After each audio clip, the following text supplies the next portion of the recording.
Welcome sa Tinagalog Novela, damang-dama sa sariling wika. Huwag kalimutang mag-like, share, at mag-subscribe para sa mas marami pang kwento. Kabanata 31, Walang Kaalagang Paraan. Mabilis na sumigaw si Su Qingmei, Ginoong Chen, sandali. Maaari pa nating pag-usapan ito. Ngunit wala talagang balak na manatili sina Chen Haisheng at ang iba pa.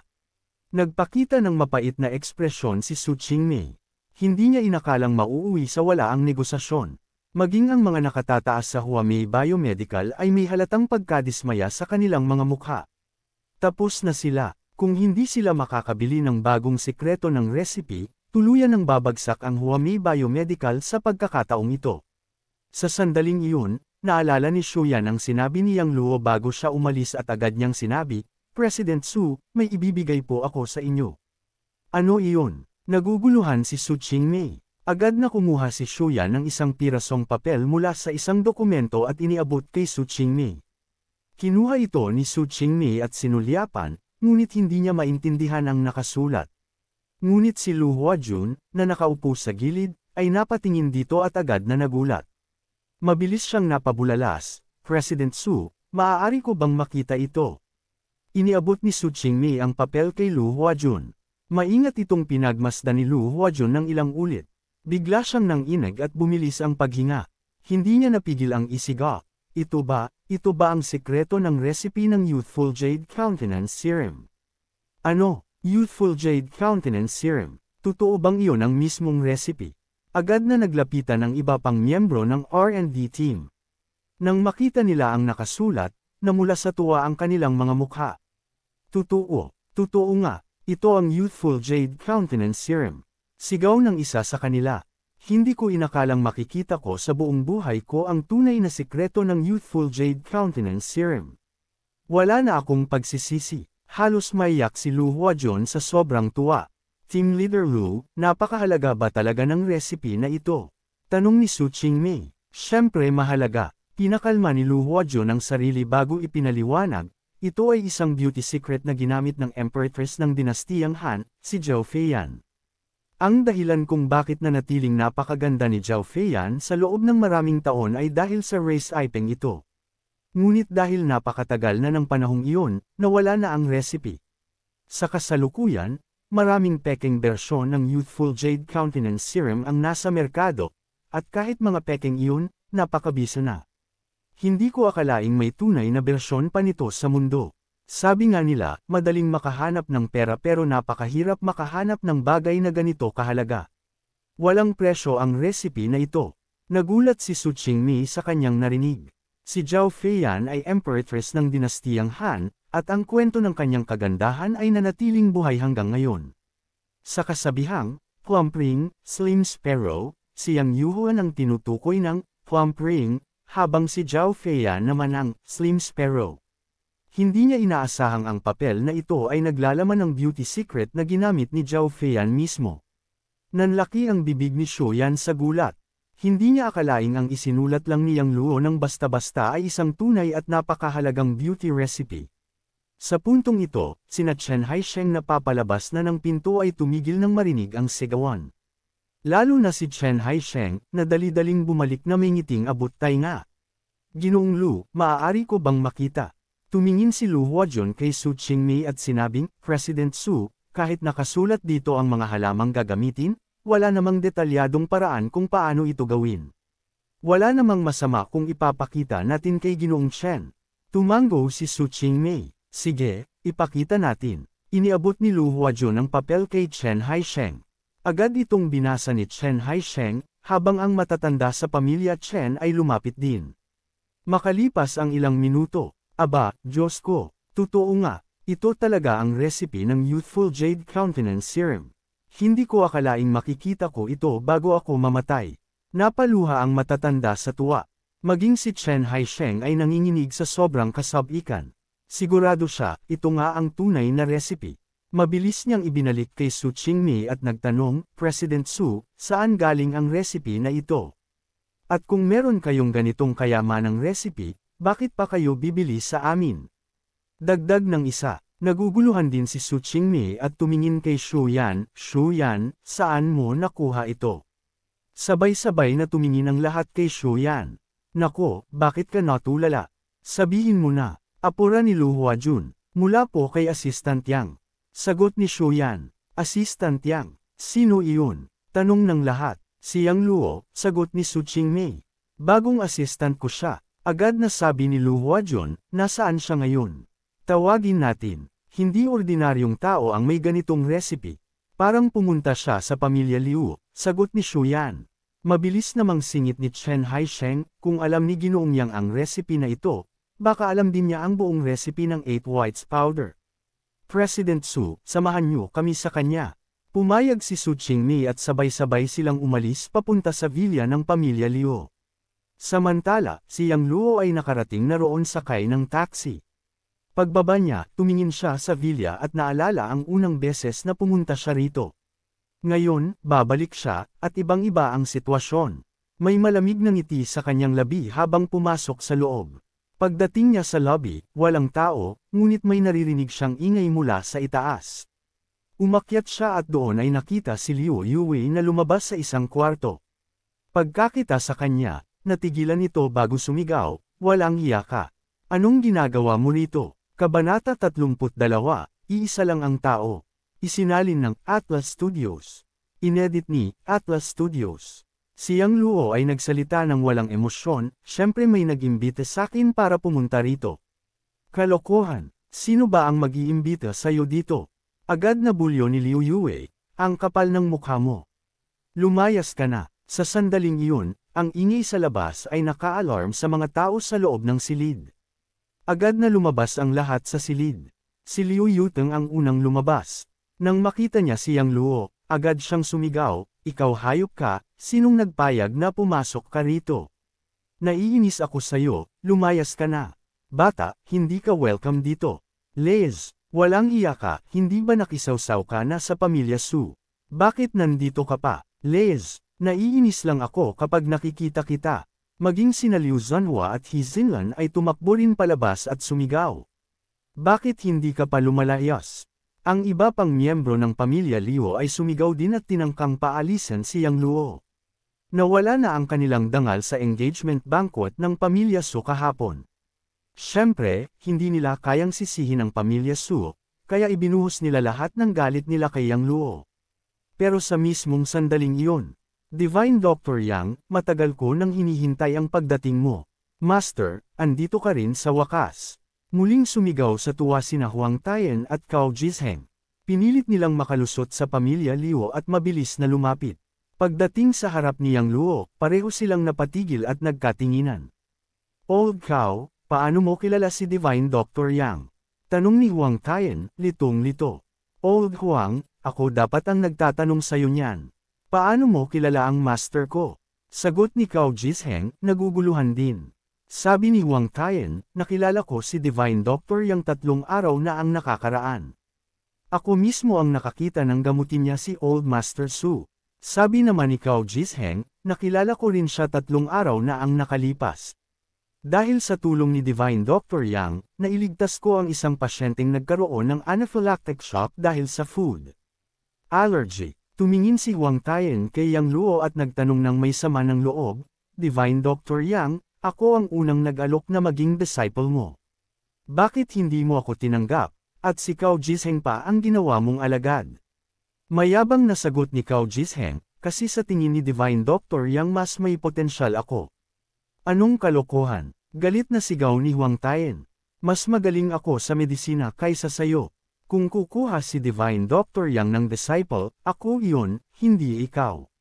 Nagulat ang pamilya Liu nang makita na parehong ipinipilit ni Huang Tayan at Cao Jizheng na maging alagad ni Yang Luo. Namutla si Liu Yue at nagtanong, anong nangyayari?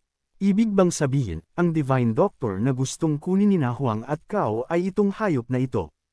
Imposible, imposible talaga, bakit siya na naman? Halos mabaliw si Janice sa inis. Maging ang iba pang miyembro ng pamilya Liu ay pangit ang naging ekspresyon. Hindi nila akalain na ang tinutukoy ni Huang Tayan at Cao Jizheng na Divine Doctor ay iisa pala, at iyon ay si Yang Luo. At base sa pag-uugali ni Huang at Cao, tila para silang mga estudyante sa harap ng guro, puno ng paggalang. Si Huang Tayan at Cao Jisheng ang numero 1 at numero 2 na Divine Doctor sa Jiang City. Sino pa ba ang kaya nilang igalang ng ganoon? Nang tila mag-aaway na ang dalawang matanda, natawa na lang si Yang Luo, sige na, tama na yang pagtatalo. Agad na sabi ni Huang Tayan, Divine Doctor Yang, huwag mong gawing disciple siyan. Ako na lang. Divine Doctor Yang, huwag mong tanggapin si Old Huang. Ako na lang. Sabay sabi ni Cao Jisheng. Ngumiti si Yang Luo at nagsabi, Ginoong Huang, Ginoong Cao, matapos kong pag-isipan, napagpasyahan kong tanggapin kayong dalawa bilang aking mga disciple. Pagkasabi niya nito, pareho silang natigilan, tapos ay nanginginig sa tuwa. Sa wakas ay pumayag na si Yang Luo na tanggapin sila. Master, tanggapin ninyo ang pagyuko ng inyong alagad. Sabi ni Cao Jisheng, sabay luhod sa isang tuhod. Hindi nagpahuli si Huang Tayan at lumuhad din sa isang tuhod. Tumayo na kayo. Mabilis silang itinayo ni Yang Luo. Master, may alitan ka ba sa pamilya Liu? Tanong ni Huang Tayan, naalala ang masamang treto ng pamilya Liu kay Yang Luo kanina. Tumingin din si Cao Jisheng, nagtataka. Tumanggo si Yang Luo, may hidwaan kami, at hindi na yun maaayos. Nandito ako hindi para gamutin si Liu Changhe, kundi para hanapin kayo. Nanlaki ang mata ng dalawa sa narinig. Matalim na tumingin si Huang Tayan sa pamilya Liu, kung alam ko lang na may alitan kayo sa master ko, hindi na sana ako pumunta rito. Sumabat si Cao Jisheng, tanging ang master ko lang ang makakagamot kay Liu Changhe ngayon. Kung ayaw niya, pabayaan na lang siyang mamatay. Alam nila na hindi si Yang Luo walang puso. Kung kaya niya, tumutulong siya. Ibig sabihin, malala ang ginawa ng pamilya Liu sa kanya. Master, alis na tayo, magalang na sabi ni Huang Tayan. Sige, sagot ni Yang Luo at naglakad na palayo. Pero biglang nagsalita si Liu Zhenhua, kahit wala ka, may paraan pa kami. Dumating na si Third Master Chen mula Ning City. Inimbito ko na siya para gamutin ang ama ko.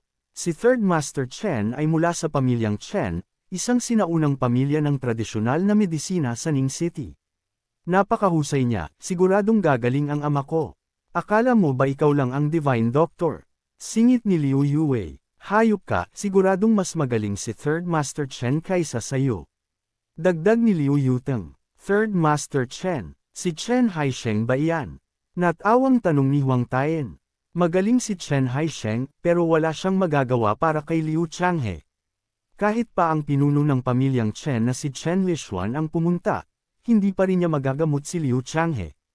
Sa narinig, mas lalo. Pang nabaon sa pangamba ang pamilya Liu. Imposible, kahit si Third Master Chen, hindi. Kung hindi si Third Master Chen, may iba pa. Malaki ang China, maraming magagaling na doktor. Giit ni Liu Yuteng. Tumingin lang si Yang Luo kay Liu Changhe sa silid at malamig na nagsabi, 1 oras na lang ang buhay ni Liu Changhe. Kaya niyo bang magdala ng ibang doktor sa loob ng 1 oras? 1 oras. Imposible. Putradyas ka, tinatakot mo lang kami. Akala mo ba kaya mong magtakda kung kailan mamamatay ang tao? Hindi sila naniniwala. Sinabi ko na, nasa sa inyo kung maniniwala kayo o hindi, sagot ni Yang Luo, sabay balikat at paalis na. Pero biglang, may mga yabag ng maraming tao mula sa labas ng villa. Lahat ay napatingin at nakita ang isang malaking grupo na papasok. Nasa unahan si Su Qingmei, kasama si Chen Haisheng at iba pa. Yang Luo, tawag ni Su Qingmei habang nagmamadaling umakyat. Kasunod niya ang lahat. President Su, bakit ka nandito? Tanong ni Yang Luo, may halong pagtataka. Kabanata 33, 1 bilyon. Mabilis na iniabot ni Su Qingmei ang isang pirasong papel kay Yang Luo at nagtanong. Ikaw ba ang sumulat nitong lihim na race eta? Tama, tumanggo si Yang Luo. Bakit? May problema ba? Sabi ni Lu Huajun, Assistant Yang, ang lihim na race eta na ibinigay mo ay ang alamat na Youthful Jade Countenance Serum. Mahalaga ba talaga ang race eta na ito? Tanong ni Yang Luo na naguguluhan. Sabi ni Lu Huajun, hindi na ito nasusukat sa halaga. Isa itong walang kapantay na race eta. Tumanggo si Yang Luo na tila naliwanagan. Noon, nang ituro sa kanya ng matandang ermitanyo ang Immortal Doctor Classics, sinabi nito na bawat lihim na race eta na nakatala roon ay maaring ibenta sa presyo na abot langit. Noon, hindi siya naniwala at inisip na nagyayabang lang ang matanda. Ngayon na narinig niya si Lu Huajun, naniwala na siya sa matanda. Totoo bang ito ang Youthful Jade Countenance Serum? Maaari ko bang makita? Lumapit sina Huang Tayan at Cao Jisheng. Iniabot ni Lu Huajun ang race 8 sa kanila. Matapos tingnan, parehong nagpakita ng sabik na ekspresyon. Sabi ni Huang Tayan, totoo nga, ito ang Youthful Jade Countenance Serum.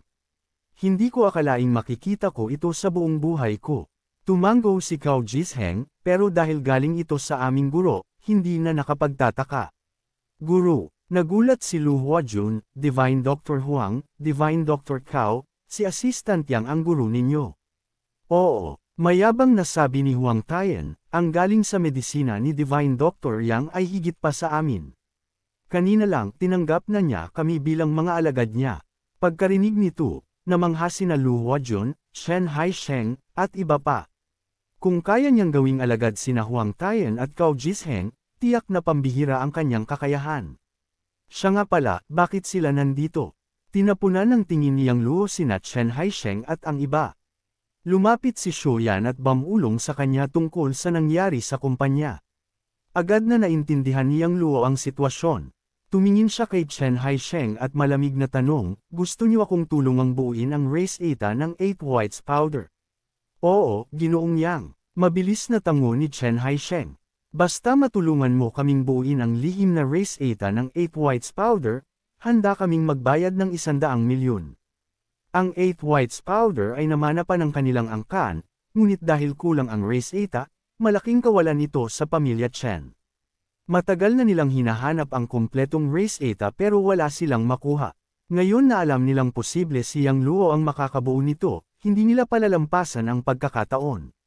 100 milyon. Ngumisi si Yang Luo, Assistant Shu ang nagsabi na ibinebenta ninyo ang kulang na race 8 ng 8 whites powder sa Huami Biomedical ng 500 milyon. Ngayon, gusto ninyo akong magkumpleto nito pero 100 milyon lang ang ibabayad ninyo. Napakagandang plano nyo ah. Nanggigil si Chen Haisheng, kung makukumpleto mo talaga, magbabayad kami ng 500 milyon. Hindi pa rin sapat. Umiling si Yang Luo. Magkano ba gusto mo? Nakasimangot na tanong ni Chen Haisheng. 1 bilyon. Tatlong salitang mariing binitawan ni Yang Luo. Ano? 1 bilyon. Nanlaki ang mata ni Chen Haisheng, halos himetean sa presyo. Naniningil ka ng sobra. Sigaw ng ilang miyembro ng pamilya Chen. Ako raw naniningil ng sobra. Sino ba ang unang sumingil ng sobra kanina? Tugon ni Yang Luo na may ngisi. Kung kaya nyo, gagawin ko. Kung hindi, huwag na lang. Kung maganda sana ang pakikitungo ng pamilya Chen kay Su Qingmei kanina, hindi na siya kukuha ng kahit 1 sentimo. Pero dahil sa pangmamaliit nila, siya na mismo ang nagbigay ng pamatay na presyo. Napatulala ang mga opisyal ng Huami Biomedical. Hindi ba't bibilhin nila ang race 8 mula sa pamilya Chen? Bakit parang baligtad na at sila ang bibili ngayon? Pero sa totoo lang, natuwa sila na napahamak ang pamilya Chen. Samantala, parang tinamaan ng kidlat ang pamilya Liu. Isang race 8 lang, pwedeng ibenta ng 1 bilyon. Kahit pagsamasamahin ang lahat ng ari-arian ng pamilya Chen, ilang bilyon lang ang halaga. Nagsisi ang pamilya Liu sa ginawa nila. Si Liu Changhe, na nasa kama, parang sinasaksak ang puso. Kung hindi nila pinalaya si Yang Luo at kinansela ang kasal 3 araw ang nakalipas, sana'y manugang na nila siya ngayon. Hindi pa kasama ang pambihirang kakayahan niya sa medisina, kahit ilan lang sa mga race 8 niya, siguradong magpapaangat sa pamilya. Ngayon, ilang beses na nilang ininsulto si Yang Luo at wala nang balikan. Namumutla si Liu Yue, nahihilo at halos matamba. Hindi niya akalaing ganito kagaling si Yang Luo. Si Zhao Tianheng ay wala pang kahit isang bahagi ng galing niya. Dati siya ang fiancé niya, pero dahil hinusgahan niya ito sa panlabas na anyo, pinalayas niya ito. Lubos siyang nagsisisi. Huminga ng malalim si Chen Haisheng, hindi ko ito kayang desisyunan. Tatawag ako sa pinuno ng pamilya. Matapos makausap sa telepono, bumalik siya, Ginoong Yang, sabi ng pinuno ng pamilya. Kung talagang mabubuo mo ang lihim na race 8 ng 8 whites powder, handa kaming magbayad ng 1 bilyon. Ayos. Tumango si Yang Luo. Bigyan mo ako ng papel at panulat. Agad nag-abot si Chen Haisheng. Walang kahirap-hirap, isinulat ni Yang Luo ang kompletong race 8 at iniabot ito. Tingnan mo kung ito ang buo. Agad sinuri ni Chen Haisheng kasama ng matatanda ng pamilya Chen. Makalipas ang ilang minuto, Diyos ko, kahit hindi ko pa nakita ang buo noon, mukhang ito nga. Dagdag ng 10 halamang gamot. Walang duda, ito ang buo. 10 beses ang bisa nito kumpara sa kulang. Natupad na ang panata ng mga ninuno natin. Nagiyakan sa tuwa ang matatanda. Pati mga opisyal ng Huamei Biomedical ay manghang-mangha. Alam nilang hindi magkakamali ang pamilya Chen sa ganitong bagay. Naguguluhan sila, saan kaya nakuha ni President Su ang ganitong klaseng tao? At bakit siya pumapayag maging assistant lang? Tinitigan din siya ni Su Qingmei, nanginginig ang damdamin. Lahat ng pagyayabang niya, totoo pala. Kabanata 34, ganap na kawalan ng pag-asa. Kalma ang mga mata niyang Luo, na para bang wala lang ang ginawa niya. Malamig niyang sinabi, dahil nakumpirma mo na, bilasan mo na at ilipat mo na ang pera. Masayang tumango si Chen Haisheng. Sige, sige, sige. Ililipat ko na ngayon. Ginoong Yang, pakibigay ang account number mo. Hindi nag-aksaya ng oras si Yang Luo at ibinigay kay Chen Haisheng ang kanyang account. Ilang sandali lang. Ding! Tumunog ang telepono ni Yang Luo, tanda ng bagong mensahe. 1 bilyong yuan ay natanggap na. Lalong nainggit ang pamilya Liu. 1 bilyong yuan, napakadali lang kitain. Ginoong Chen, masakit na ang tatay ko ngayon. Pakitingnan naman siya. Lumapit si Liu Zhanhua at hirap na nagsalita. Naguluhan si Chen Haisheng. Nandito si Divine Dr. Huang at Divine Dr. Cao. Nandito rin si Divine Dr. Yang. Hindi ba nila kayang pagalingin ang tatay mo? Bamuka ang bibig ni Liu Zhanhua pero walang masabi. Bagaman nagtaka si Chen Haisheng, naalala niyang nangako siyang titingnan ng pasyente, kaya pumasok siya sa silid upang suriin si Liu Changhe. Makalipas ang ilang minuto, lumabas si Chen Haisheng at umiling. Ginoong Liu, mayroon ng 5 karumihan sa katawan si matandang Ginoo Liu. Malapit na talaga ang kanyang katapusan. Patawarin ninyo ako, pero wala na akong magagawa. Mas mabuti nang maghanda kayo sa kanyang libing. Pagkarinig nito, tuluyang bumulusok sa kawalan ng pag-asa ang pamilya Liu. Hindi siya nagamot ni Huang Taien. Hindi rin siya nagamot ni Cao Jizheng. At ngayon, kahit si Chen Haisheng ay wala ring magawa. Ngunit ang nag-iisang taong makakapagpagaling sa kanya, si Yang Luo, ay ayaw tumulong. Hindi mamamatay si Lolo. Huwag, tatay. Hindi ka pwedeng mamatay. May paraan pa, dapat may paraan pa. Halos wala sa sarili ang lahat ng miyembro ng pamilya Liu. Para silang tinamaan ng matinding dagok. Sa puntong iyon, si Liu Changhe, na nakahiga sa kama, ay mahinang nagsalita.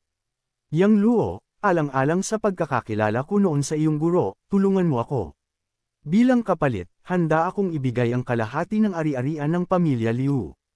Zhanhua, Yue, Yuteng, lumuhad kayo, at humingi ng tawad kay Yang Luo. Ginoong Yang, pakiusap, iligtas mo ang ama ko. Agad na lumuhad si Liu Zhanhua. Yang Luo, hindi ko dapat sinabi ang masasama tungkol sayo. Hindi ko dapat ikaw ay nilate at hinamak. Mali ako, napakalaki ng pagkakamali ko. Pakiusap, iligtas mo ang lolo ko. Yang Luo, mabuti kang tao. Pakiusap, iligtas mo na si lolo, pwede ba? Lumuhad din at umiiyak sina Liu Yue at Liu Yuteng. Isa-isa ring lumuhad ang iba pang miyembro ng pamilya Liu at nakiusap kay Yang Luo. Ngunit malamig lamang silang tinitigan ni Yang Luo, walang kahit anong emosyon sa kanyang mga mata. Sa kabila ng kanilang pag-iyak at pagsusumamo, ang naramdaman lang niya ay pagkasuklam. Kung wala siyang pambihirang kasanayan sa medisina, kung hindi niya paulit-ulit pinapahiya ang kanilang kay-abangan, hindi siya kailanman hihinga ng tawad ng mga ito. Hindi siya isang santo. Wala siyang awa o habag para sa kanyang mga kaaway. Wala nang sinabi si Yang Luo. Tumalikod siya at bumaba ng hagdan. Tahimik na sumunod sina Su Qingmei at ang iba pa. Habang nananawagan pa rin sa likod sina Liu Zhanhua, Liu Yue, at Liu Yuteng, hindi man lang lumingon si Yang Luo at tuluyang umalis. Sa sandaling iyon, sa loob ng silid, samukan ng maraming dugo si Liu Changhe. Bumagsak siya sa kama, nakadilat ang mga matang puno ng pagsisisi at panghihinayang. Tumigil na ang kanyang paghinga. Tatay, lolo, nagsigawan ang pamilya Liu at nagmamadaling pumasok sa silid. Nagulo ang buong sambahayan. Samantala, paglabas nila ng villa, masayang sinabi ni Chen Haisheng kay Su Qingmei. Ginoong Su, Ginoong Yang, kapag ginamit ng kumpanya ninyo ang sekreto ng Youthful Jade Countenance Serum, sa paggawa ng produkto, siguradong magiging mainit na usapan ito sa buong lungsod ng Jiang at pati na rin sa iba pang lugar. Nakikita ko na ang paglabas ng isang produktong magpapakilala sa buong merkado. Kaya, Pangulong Su, sa tingin ko maganda kung magtatatag tayo ng pangmatagalang ugnayan. Kung papasok kayo sa merkado ng lungsod ng Ning sa hinaharap at maghahanap ng katuwang, pwede ninyong unahin ang pamilya Chen. Nakangiti si Su Qingmei. Ginoong Chen, kapag pumasok kami sa merkado ng Ning City, uunahin ko ang pamilya Chen. Sige, sige, sige. Aasahan ko ang pagdating ninyo ni Ginoong Yang. Masayang sagot ni Chen Haisheng. Nag-alok si Su Qingmei, Ginoong Chen, bakit hindi tayo maghapunan ngayong gabi? Pasensya na, tatanggihan ko muna. Umiling si Chen Haisheng. Kailangan ko nang ipasa ang kompletong recipe ng 8 whites powder sa pinuno ng pamilya. Ganito na lang, sa susunod na pumunta kayo sa Ning City, magdiwang tayo ng maayos.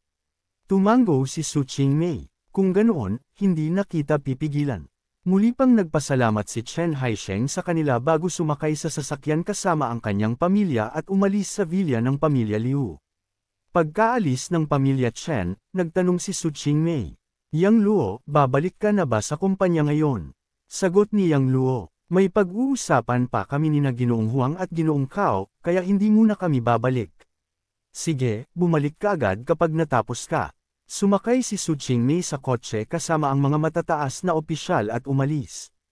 Pagkalayo nila, tumingin si Yang Luo kina Huang Tayan at Cao Jisheng. Ginoong Huang, Ginoong Cao, may kailangan akong pag-usapan sa inyo. Sabi ni Huang Tayan, pumunta na lang tayo sa klinika ko. Sige, tumango si Yang Luo. Sumakay silang tatlo sa isang Mercedes-Benz na minamaneho ni Huang Tayan at umalis sa villa ng pamilya Liu. Pagkalipas ng halos kalahating oras, nakarating sila sa isang medical center sa gitna ng lungsod.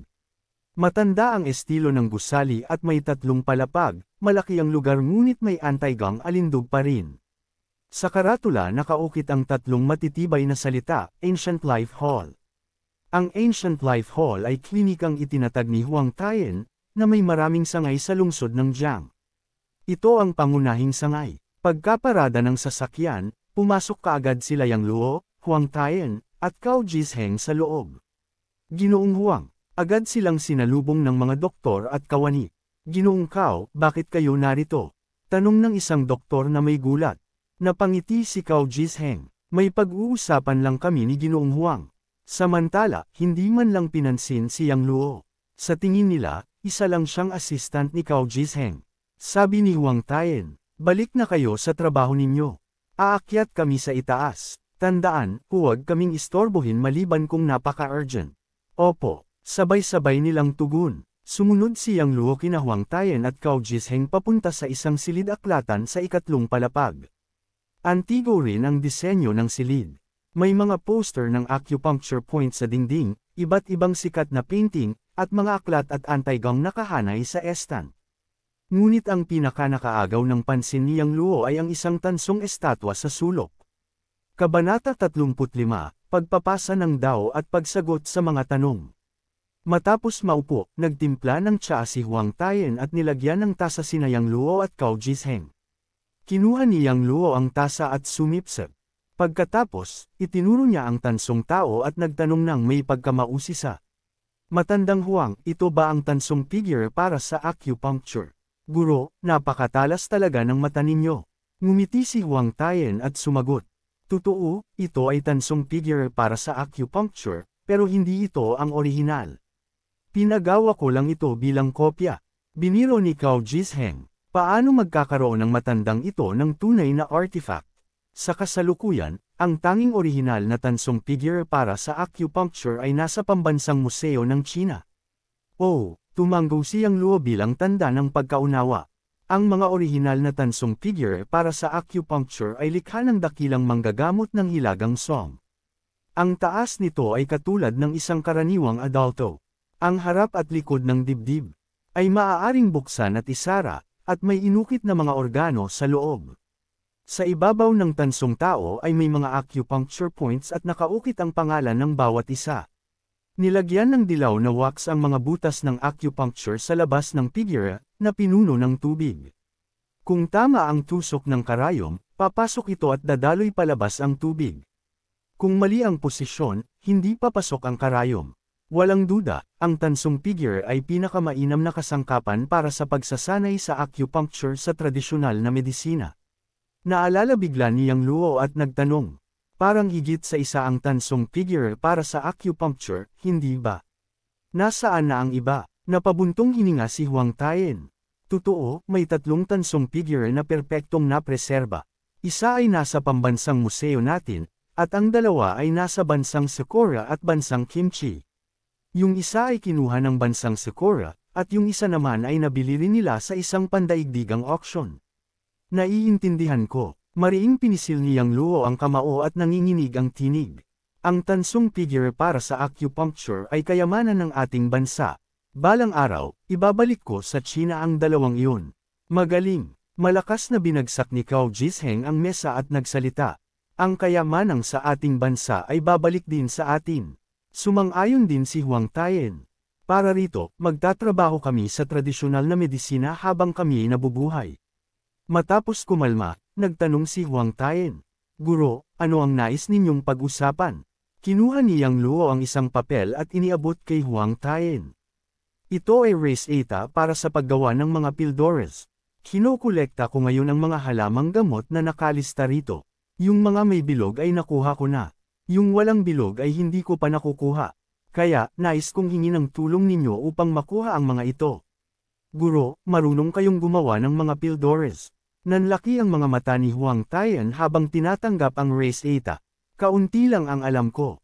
Tumanggo siyang Luo. Hindi talaga kayo pangkaraniwang tao. Sa kasalukuyan, kakaunti na lamang sa China ang marunong sa paggawa ng mga pildores. Sumagot si Huang Tayen. Guro, huwag kayong mag-alala. Magbabantay ako para sa inyo. Kapag may nakita akong halaman mula sa listahan, ipapadala ko agad sa inyo. Pagkatapos, bigla siyang tumayo, kumuha ng kahon na gawa sa sandalwood mula sa drawer ng mesa, at iniabot ito kay Yang Luo.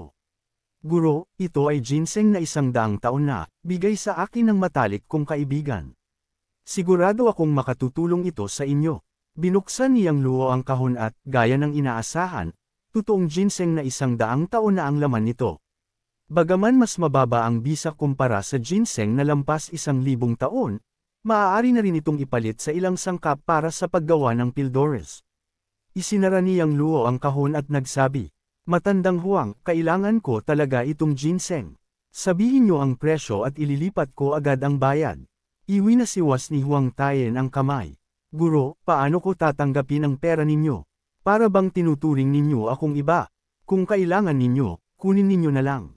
Kung ganun, tatanggapin ko na, sagot ni Yang Luo. Matandang Kao, hindi ba may hawak kang 100 taong gulang na lingzi? Ilabas mo na at ibigay kay guro. Sabi ni Huang Tayen, hindi ko na kailangan pang sabihan mo, sagot ni Cao Jisheng na nakairap. Naibigay ko na iyon kay guro. Ngumiti si Yang Luo. Tama, ilang araw na ang nakalipas, binigay na sa akin ni matandang Kao ang lingzi. Umiling si Huang Tayen. Naunahan mo pa ako. Ngumisi si Cao Jisheng. Kaya nga mas nakatatanda ako sa iyo ngayon, at ikaw ay mas nakababatang kapatid. Matandang Huang, bakit hindi mo ako tawaging nakatatandang kapatid? Sinimangutan siya ni Huang Tayen. Mas magaling ang aking kasanayan sa medisina kaysa sa iyo. Kailanman, hindi mo ako mauunahan. Nang mukhang muli nang mag-aaway ang 2 matanda, mabilis na sumingit si Yang Luo. Matandang Huang, matandang Kao, dahil tinanggap ko kayong maging alagad ko, natural lamang na bigyan ko kayo ng gabay. Sabihin ninyo, ano ang nais ninyong ituro ko sa inyo? Sa narinig, agad na naliwanagan at nasabik ang 2 matanda. Isa sa mga dahilan kung bakit nila tinanggap si Yang Luo bilang guro ay para sa ganitong pagkakataon. Sabi ni Huang Tayen, Guro, natutunan ko ang isang teknik sa acupuncture na tinatawag na siyam na karayom ng revolving yang. Sa kasamaang palad, hindi ito kompleto. Wala ang huling 3 karayom sa tala, kaya hindi ko natutunan ng buo. Guro, alam ninyo ba ang tungkol sa siyam na karayom ng revolving yang? Siyempre alam ko, ngumiti si Yang Luo. Alam ko pa nga ang kumpletong bersyon nito. Talaga, sobrang natuwa si Huang Tayen at agad na yumuko. Guro, pakiusap, turuan ninyo ako. Sige, tuturuan kita ngayon. Lumapit si Yang Luo sa tansong figure na may taas na 1.75 metro. Sumunod si Huang Tayen at Cao Jisheng. Matandang Huang, gagamitin ko ang tansong figurang ito para ipakita ang siyam na karayom ng revolving yang. Mabuti, panoorin at aralin mo ng mabuti. Opo, guru. Tumanggaw ng paulit-ulit si Huang Tayen at agad na nagdala ng kahon ng mga pilak na karayom. Walang pag-aatubili, kinuha ni Yang Luo ang isang karayom, gumalaw ng mabagal, at pagkatapos ay mabilis itong ipinukol. Swish! Sa isang iglap, tumama ang unang karayom sa eksaktong acupuncture point ng tansong figure. Sunod-sunod niyang ginawa ang iba pa, swish! Swish! Swish! Swish! Kumikislap ang mga karayom habang pumapasok sa tamang punto. Sa ika-6 na karayom pa lang, nanginginig na sa tuwa si Huang Tayen. Kanina'y may pag-aalinlangan pa siya, pero ngayon ay wala na. Alam ni Yang Luo ang siyam na karayom ng revolving yang at mas bihasa pa kaysa sa kanya na ilang dekada nang nag-aaral nito.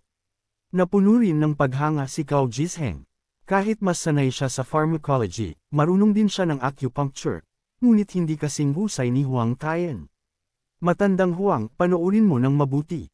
Ipapakita ko ang ika-7 karayom. Sabi ni Yang Luo. Opo, tumitig si Huang Tayen ng buong atensyon.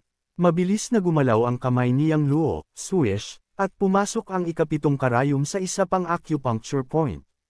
Kabanata 36, Pinuno ng Martial Alliance. Ang ika-8 karayom. Kinuha ni Yang Luo ang ika-8 pilak na karayom at ikinuyom ang pulso, saka pinakawalan ulit ito. Swish! Tumilapon ang ika-8 karayom at tumusok sa ika-8 acupuncture point na may matinis na tunog. Ang ika-9 na karayom. Pagkatama ng ika-8 karayom, kinuha ni Yang Luo ang ika-9 na pilak na karayom at pinakawalan ito na parang hangin. Swish! Pagkalipad ng ika-9 na pilak na karayom, nagsimula itong manginig. Matapos tumusok sa acupuncture point, lalo pa itong umalag. At nang tumama na ang 9 na karayom, tila lumitaw ang 9 holes diagram sa acupuncture bronze figurine. Ang 9 na punto ay tumutugma sa 9 na bulwagan, Chen, Kan, Zhen, Xin, Zong, Zan, Li, Kun, at Dui holes.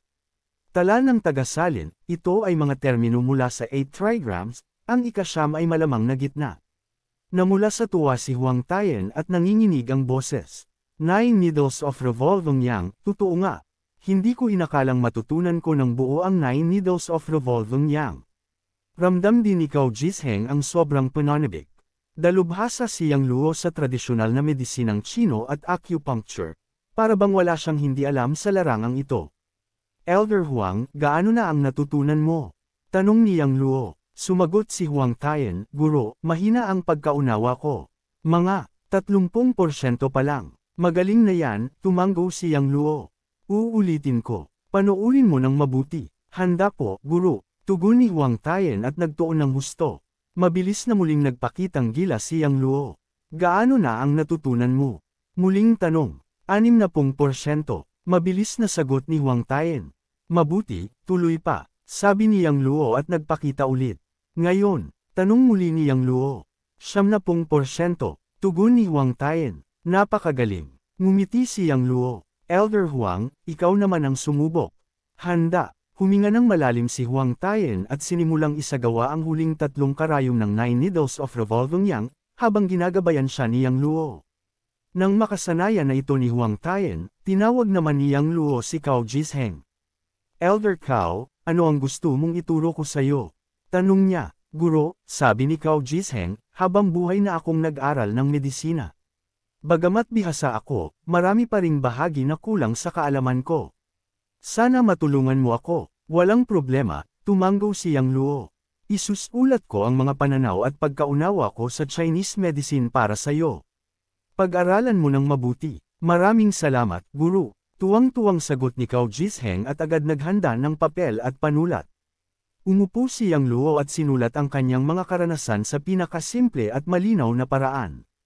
Pagkalipas ng kalahating oras, natapos niya at iniabot kay Cao Jisheng. Sa simula, nahirapan si Cao Jisheng unawain ang nakasaad, ngunit kalaunan ay nakuha niya ang ibig sabihin at nagkaroon ng bagong pananaw. Sigurado siyang kapag lubusan niyang naintindihan ito, mas lalalim pa ang kanyang kaalaman.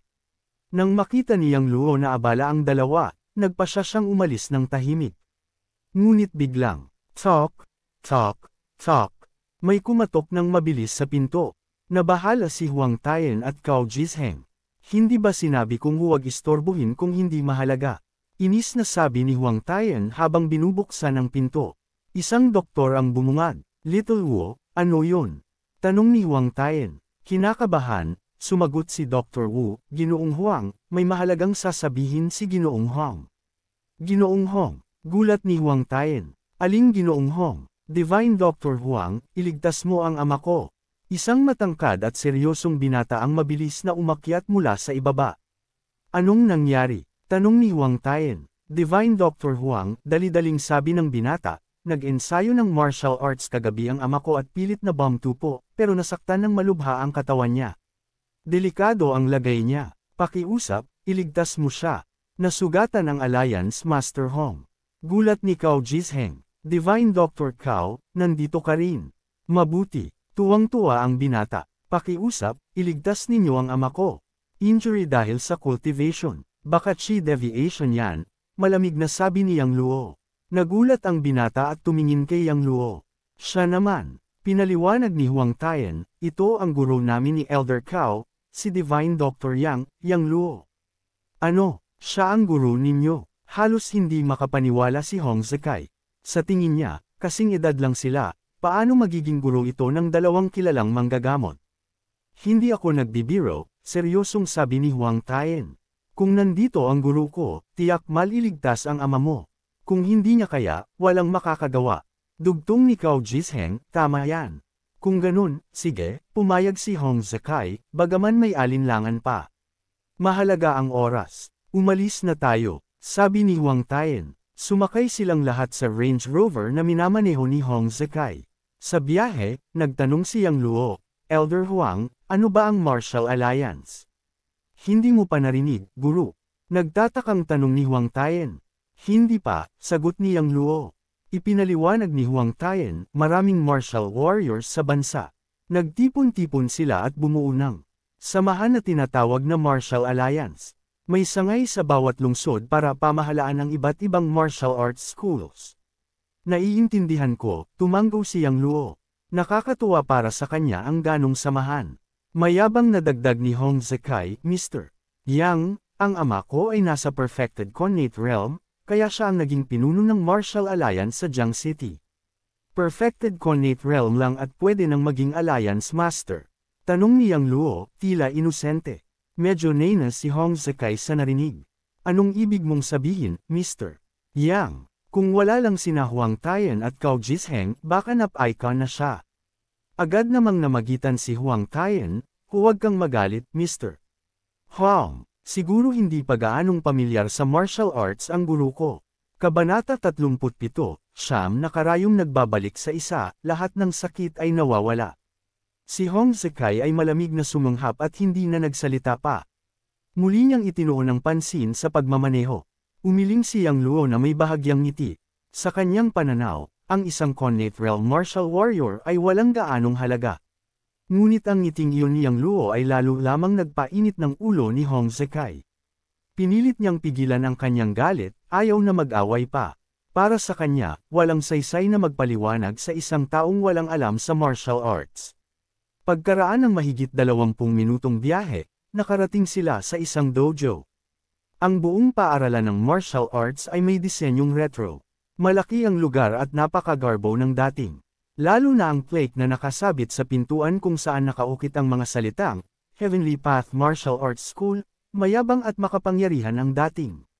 Pagkaparada ng sasakyan sa harap, dali-daling pumasok si Hong Zekai sa dojo kasama sina Yang Luo at ang dalawa pa. Pagpasok pa lang, makikita na agad ang isang malaking arena ng martial arts. Maraming disipulo na nakasuot ng itim na uniforme ang abala sa pagsasanay. Muling sinulyapan ni Hong Zekai si Yang Luo, nais makita kung ano ang reaksyon nito. Inakala niyang mamamangha si Yang Luo sa nakikita, ngunit ikinagulat niya na nanatiling kalmado ito, tila walang impresyon. Para bang isa nga itong karaniwang tao na walang alam sa martial arts.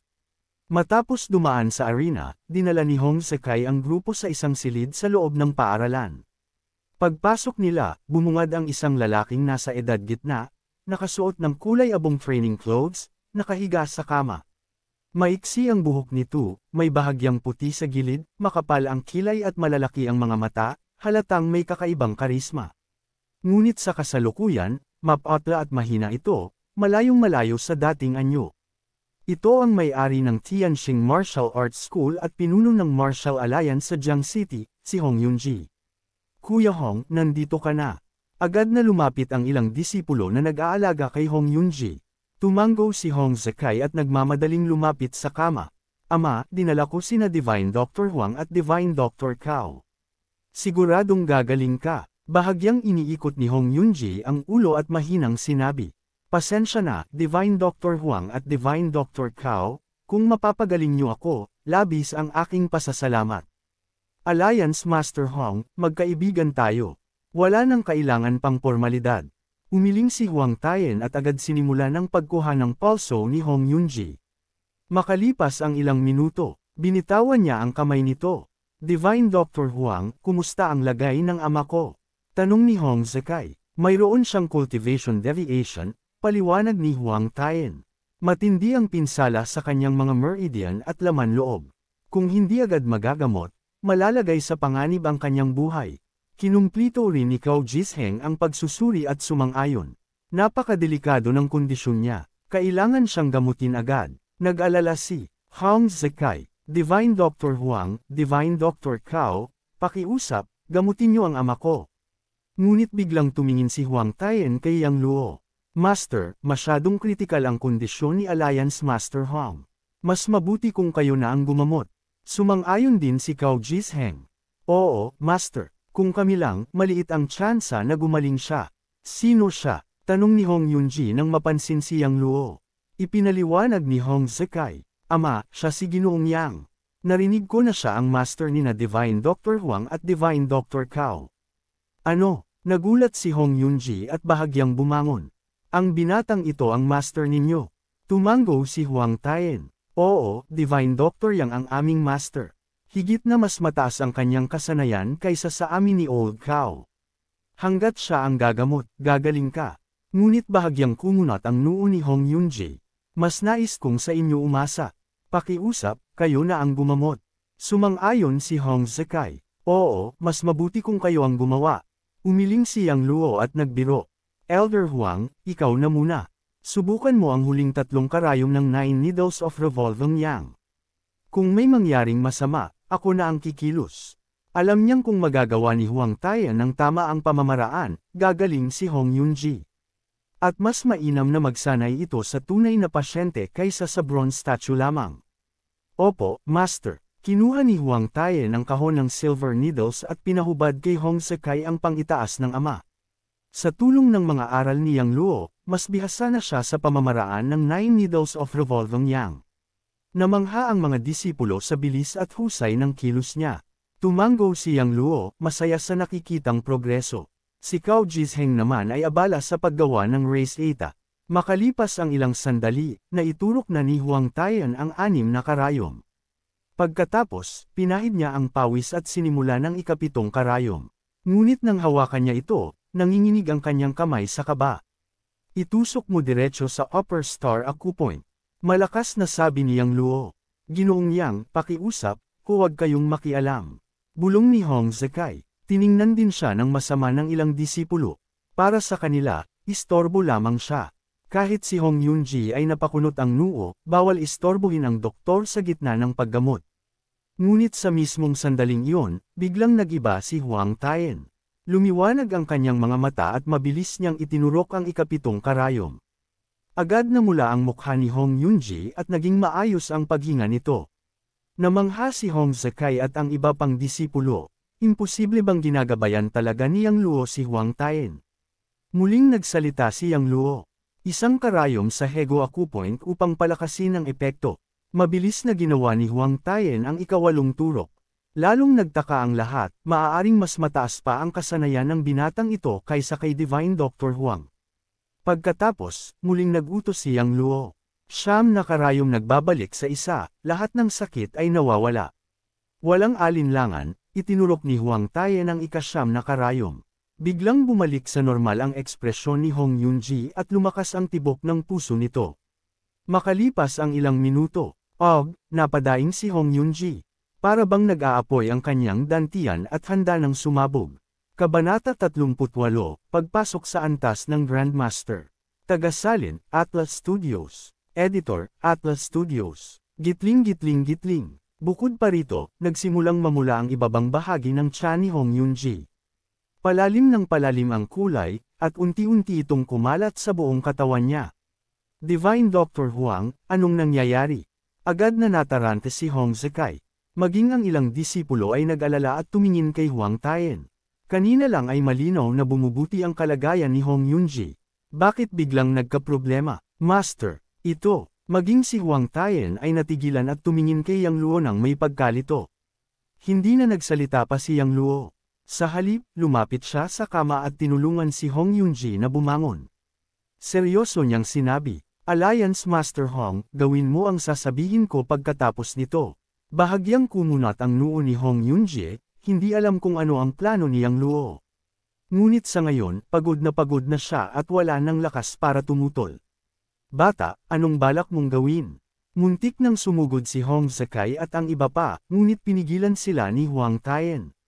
Mahinang sabi ni Huang Tayen, magtiwala kayo sa master ko. Hindi niya sasaktan si Alliance Master Hong. Napakagatlabi si Hong Zekai at ang iba pa, ngunit tumigil din sila. Maupo ka ng nakahalukip-kip at ituon ng chi mo sa dantian.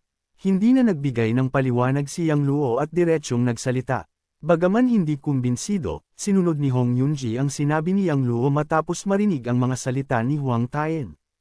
Punuin ang sarili ng chi, ay konekta ang sirkulasyon mula ulo hanggang paa. Dragon at tigre, magsanim. Suyurin ang chi sa paligid. Unawain ang bago, mula sa ilusyon patungo sa realidad. Patuloy na nagsalita si Yang Luo, bawat salita ay matatag at mabigat. Sinunod ni Hong Yunji ang lahat ng tagubilin at nagsimulang magkulong sa kanyang pagninilay. Sa sandaling iyon, ikinagulat ni Hong Yunji ang naramdaman. Naunawaan na niya ngayon. Tinutulungan pala siya ni Yang Luo na sumulong sa susunod na antas.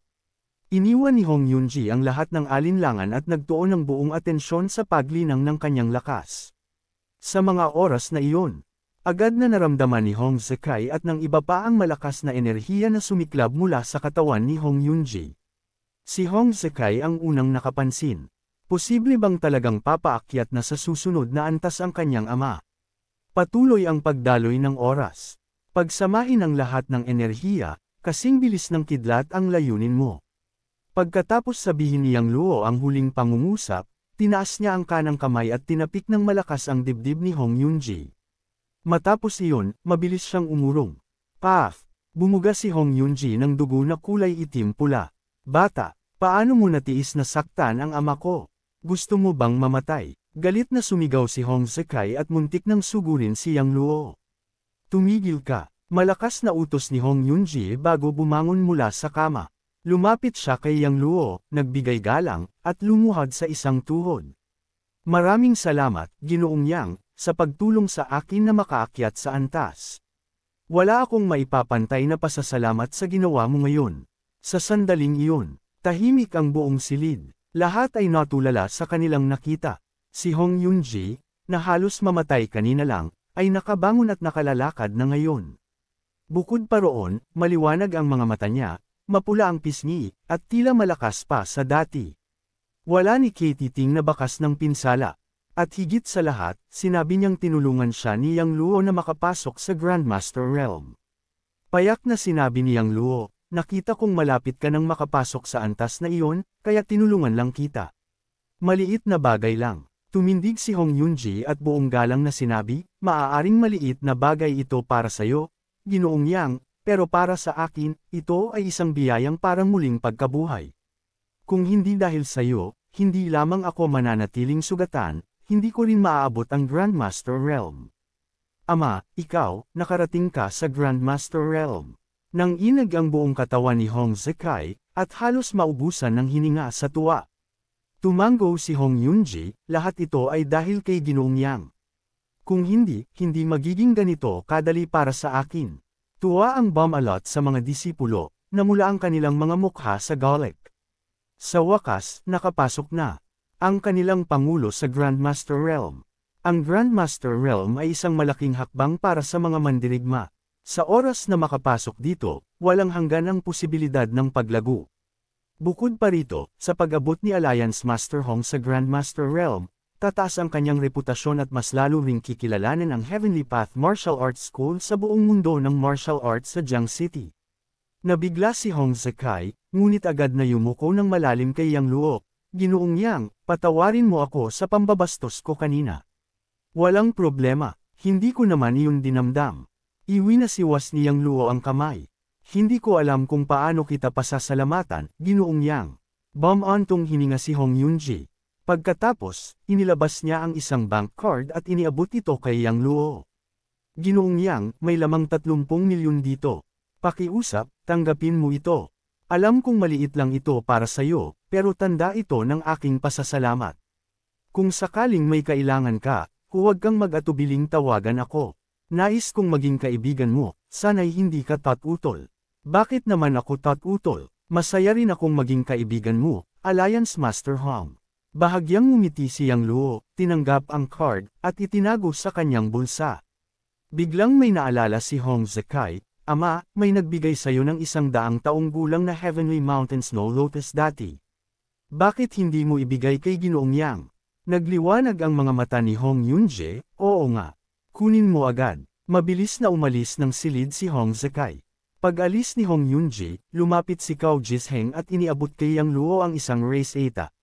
Bagaman halos magaling na si President Hong, kailangan pa rin niyang magpahinga. Tama po ba ang race eta na ito?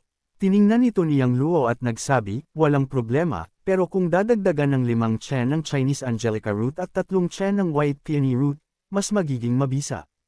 Napaisip si Cao Jisheng at biglang napahampas sa noo, tama ka. Bakit hindi ko naisip iyon?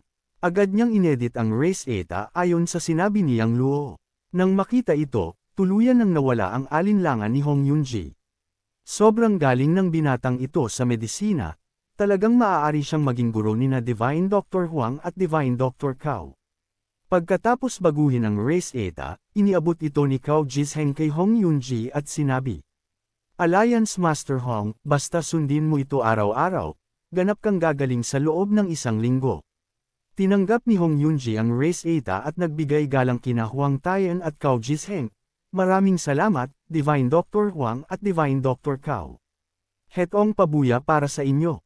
Tanggapin ninyo. Kinuha niya ang 2 tseke na tig 10 milyon at iniabot sa 2. Umiling si Huang Tayan, Alliance Master Hong, hindi kami ni Old Cao ang nagligtas sa iyo at tumulong para makapasok ka sa antas, ang master namin ang gumawa noon. Kaya, kalimutan mo na ang pera. Umiling din si Cao Jisheng, ayaw tanggapin. Nagkunwaring nagalit si Hong Yunji, kung hindi ninyo tatanggapin, ibig sabihin ay hindi ninyo ako tinuturing na kaibigan. Well, napangiti ng may panghihina si Huang Tayan, sige na nga, tatanggapin namin. Kumislap ang paghanga sa mga mata ni Yang Luo. Mukhang diretso at marunong tumano ng utang na loob si Alliance Master Hong, isang taong sulit kaibiganin. Ngunit biglang, sunod-sunod na sigaw ang narinig mula sa labas. Kabanata 39, Hamon. Ang sunod-sunod na sigaw ay agad na nagpaalarma kina Yang Luo, Hong Yunji, at sa iba pa. Anong nangyari? Gulat si Hong Yunji at nagmamadaling lumabas. Sumunod si Yang Luo at ang iba pa. Hindi nagtagal, nakarating sila sa bakuran ng dojo. Maraming disipulo ng martial arts ang nakikipagtunggali sa isang grupo ng mga lalaking nakasuot ng puting uniforme sa pagsasanay, may itim na sinturon sa bewang. Marami na ring disipulo ng martial arts ang nakahandusay sa lupa at umuungol sa sakit. Nang makita nilang lumabas si Hong Yunji, natuwa ang mga disipulo ng dojo. Dahil kamakailan lang, ang Alliance Master ay nasugatan sa pagsasanay at nakahiga lang sa kama, hindi makatayo. Pero sa loob lang ng ilang araw, hindi lang nakatayo muli ang Alliance Master, kundi punong-puno pa ng enerhiya, mukhang mas magaling pa kaysa bago siya nasugatan. Alliance Master, sabay-sabay na sumigaw ang lahat ng disipulo at umurong sa gilid. Ama, lumalapit si Hong Zekai habang hawak ang kanyang dibdib. May dugo pa sa gilid ng kanyang bibig. Little Kai, ayos ka lang ba? Tanong ni Hong Yunji na nakakunot ang noo. Ama, ayos lang ako. Sagot ni Hong Zekai habang umiiling. Ayos. 3 tadyang mo ang bali. Lumapit si Yang Luo, iniangat ang kanang kamay at nagpasok ng true chi sa dibdib ni Hong Zekai. Pinindot niya ang nabaling buto. Kasabay ng sunod-sunod na malutong na tunog, naibalik ang 3 nabaling tadyang at gumaling ang sugat. Diyos ko, ang bilis gumaling ng tadyang ko. Tuwang-tuwa si Hong Zekai. Yumuko siya bilang pasasalamat. Iwinasiwas lang ni Yang Luo ang kamay, tanda na hindi na kailangang magpasalamat. May bahid ng pagtataka sa mukha ni na Huang Tayan at Cao Jisheng. Napakahusay talaga ni Master. Mas magaling pa yata siya sa bone reconnection kaysa kay Old Han. Bulong ni Huang Tayan. Tama ka, sagot ni Cao Jisheng. Pagbalik ni Old Han, ipapakita ko sa kanya ang galing ni Master para makita kung magyayabang pa siya na siya ang pinakamagaling sa Jiang City. Alliance Master Hong, lumabas ka rin pala. Mula sa kabilang grupo, nagsalita ang lalaking nasa gitna. Medyo matigas at awkward ang kanyang pag-Chinese. Tinignan siya ni Yang Luo at dama niya ang antas nito, perfected connate realm din. Sino ang mga to? Mahina niyang tanong. Mr. Yang, sila ay mula sa Ikiki Karate Dojo. Ang nasa unahan ay si Sato Taro, pinuno ng kanilang paaralan. Asterisk paliwanag ni Hong Zekai. Tumigil saglit si Yang Luo at napangiti ng may kahulugan. Galing sila sa bansang Sikora. Oo, tumanggo si Hong Zekai. Tahimik na tumanggo si Yang Luo. Nakatatak sa kanyang puso ang galit sa bansang iyon, kaya hindi maganda ang tingin niya sa kanila. Sato Taro, nagdala ka ng tao sa lugar ko at sinaktan ang mga disipulo ko. Anong pakay mo? Malakas na tanong ni Hong Yunji. Ngumiti si Sato Taro. Nandito lang ako para makipag-sparring sa'yo, Alliance Master Hong. Sana pagbigyan mo ako. Anong saysay ng sparring sa isang natalo na? Malamig na sagot ni Hong Yunji. Umiling si Sato Taro. Natalo ako noon dahil hindi ako handa. Pero ngayon, handa na ako. Sana tanggapin mo ang maliit kong hiling. 1 linggo ang nakalipas, pumunta siya sa Jiang City para maghamon at ipakita ang kanyang lakas. Pero kahit magkapantay sila ng antas ni Hong Yunji, natalo pa rin siya. Para sa kanya, malaking kahihiyan iyon. Nalaman niyang nasugatan si Hong Yunji sa pagsasanay kagabi, kaya dali-dali siyang nagdala ng tao para maghamon muli. Kung matatalo niya ngayon si Hong Yunji, mababawi niya ang dangal at sisikat ang pangalan ng Ikiki Karate Dojo sa Jiang City. Pero nagtataka siya, parang walang sugat si Hong Yunji. Baka nagpapanggap lang ito. Sato Taro, masyado kang walang hiya. Hinahamon mo ang Alliance Master namin habang sugatan siya. Sigaw ng isang disipulo, walang karangalan sa ginagawa mo. Kung talagang may tapang ka, bumalik ka kapag magaling na siya. Napangisi si Sato Taro sa mga narinig. Mukhang totoo ngang sugatan si Hong Yunji. Hindi mo ba tatanggapin ang hamon ko? Aniya, kung ayaw mo, sabihin mo sa buong Jiang City na mas mababa ang Heavenly Path Martial Arts School kaysa sa Ikiki Karate Dojo. Kalokohan, galit na sigaw ng mga disipulo. Napangisi si Yang Luo. Napaka-disyonsto talaga ng taong ito. Pero tinaas ni Hong Yunji ang kamay at malakas na sumagot. Sato Taro, kung gusto mo ng laban, pagbibigyan kita. Pero kapag natalo ka, hihingi ka ng tawad sa mga disipulo ko at hindi ka na muling papasok sa lugar namin. Sang-ayon ako, tumanggo si Sato Taro. President, sigurado ka ba?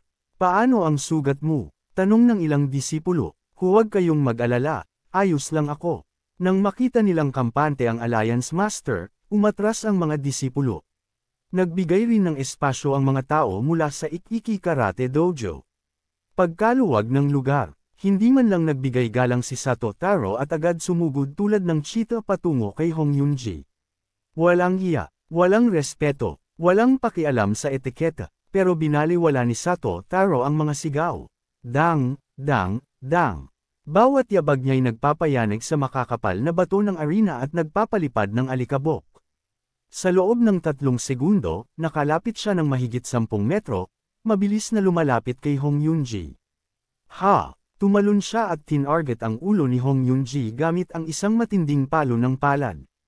Umihip ang malakas na hangin at umalangaw-ngaw ang tunog.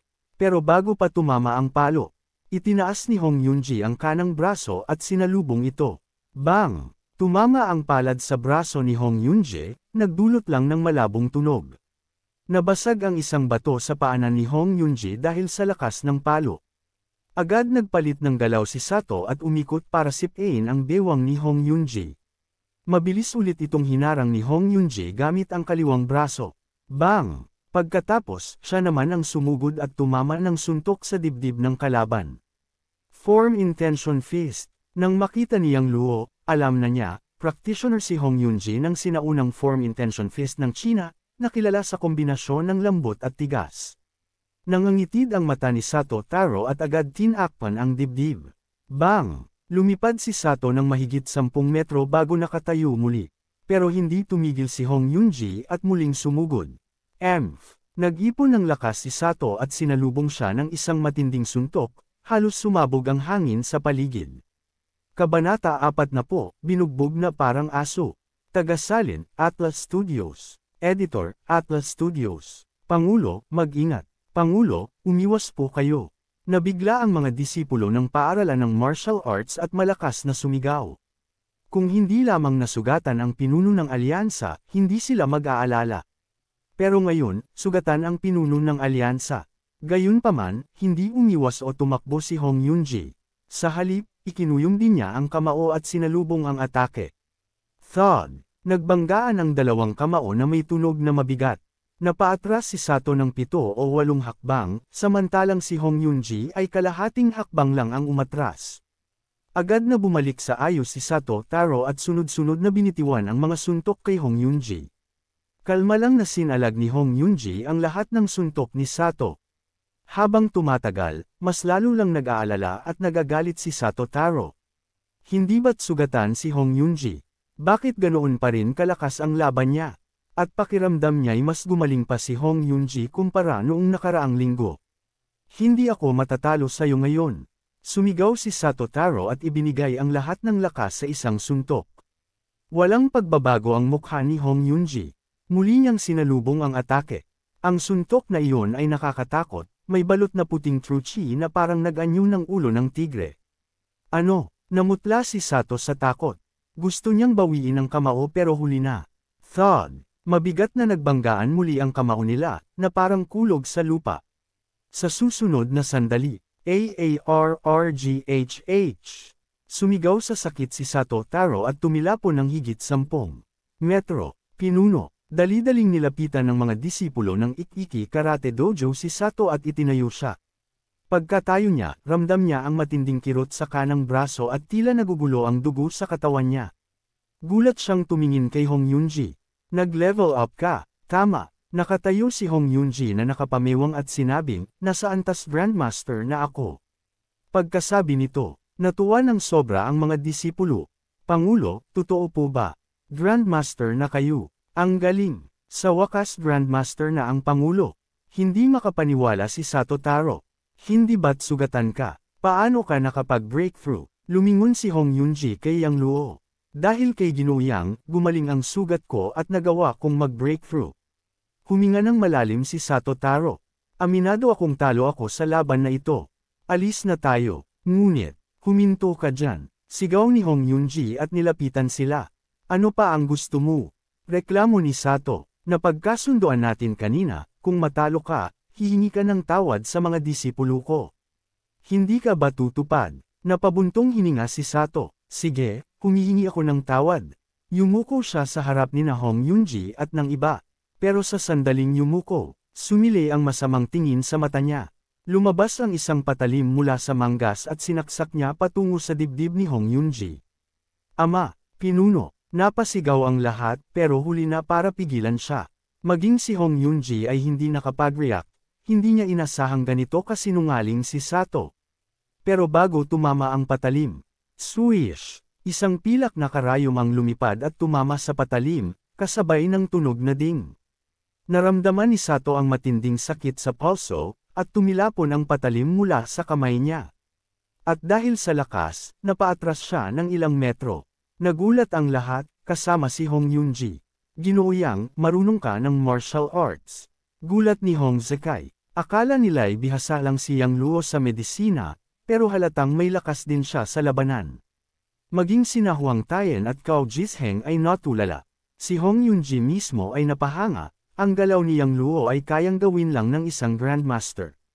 Baka, sigaw ni Sato Taro at umatake kay Yang Luo. Baka ang lolo mo, sagot ni Yang Luo sabay lakad paabant at malakas na sampal. Bago pa siya makalapit, lumipad na siya ng 5 o 6 na metro. Shine, sigaw ni Sato at muling sumugod.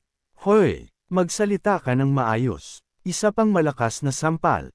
Pagkatapos, mabilis na lumapit si Yang Luo, hinawakan sa kwelyo si Sato, at sinampal ito ng sunod-sunod sa mukha.